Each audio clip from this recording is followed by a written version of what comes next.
Hey everybody, how's it going? Welcome back to Copper Jacket TV. So it looks like we have some more good Second Amendment news, which is great. We're going to ride that good Second Amendment news wave for as long as possible until the Second Amendment is treated like every other right. So what we have is a new national reciprocity bill that has been introduced in the Senate. That's what we're going to talk about today, so let's get to it.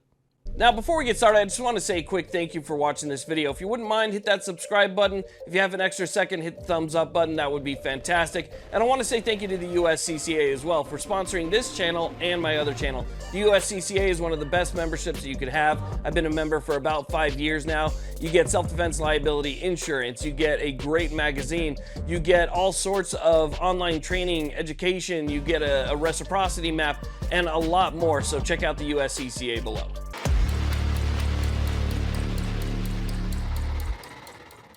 Okay, so the bill that we're going to be talking about today is S-4501, which is by Republican Steve Daines out of Montana.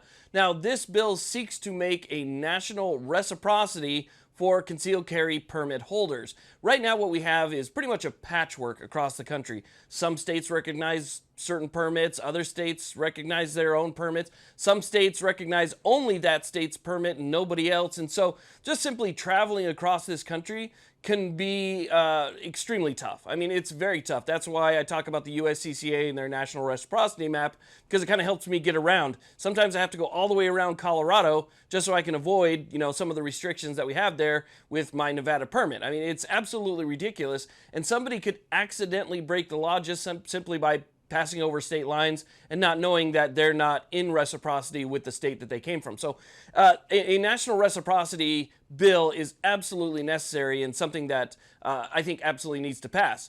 Now, because this bill is fairly new, we don't have the complete text of the bill yet. It's currently sitting in the Senate Judiciary Committee. We should have the text soon, but I want to read you guys the title because that'll basically tell you what the bill is all about.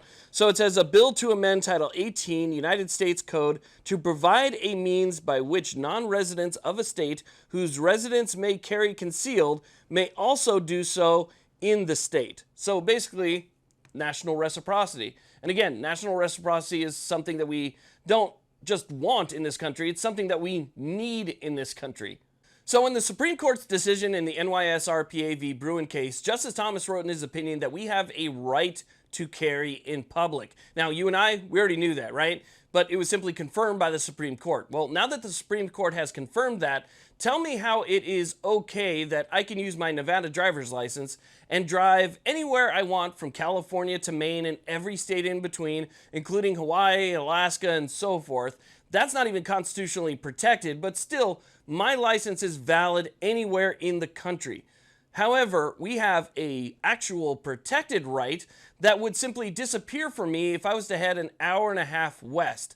If I was to go from Nevada and cross the California state line, which is about an hour and a half from where I'm at, that license would then become invalid and I would essentially lose my rights by entering that state.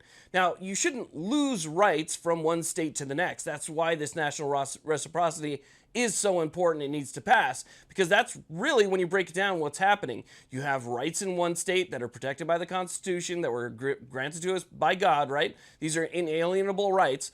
But for some reason, simply crossing state lines makes those rights disappear. Now, for obvious reasons, that shouldn't be allowed to happen. And so we need to make sure that we throw all of our support. We write letters to everybody that we can, and we tell them that they need to pass S-4501. We put as much pressure as we can, maximum pressure applied at all times, to make sure that this actually has a chance and is something that can go through. I understand who controls the Senate and who controls the House and, all of the different dynamics that are involved here. But pressure makes a difference, right? And we can see that pressure make a change. So we need to make sure that we're making our phone calls, that we're sending out emails, that we're supporting the groups that would support us, and that we also write to the person who wrote this bill, or the person who's responsible for this bill in Montana, and tell him to keep the pressure up on it to make sure that his bill passes, because it's very important to everyone in this country that decides to take part in their rights. It's your right not to take part in it. It's our right to take part in it if we want to.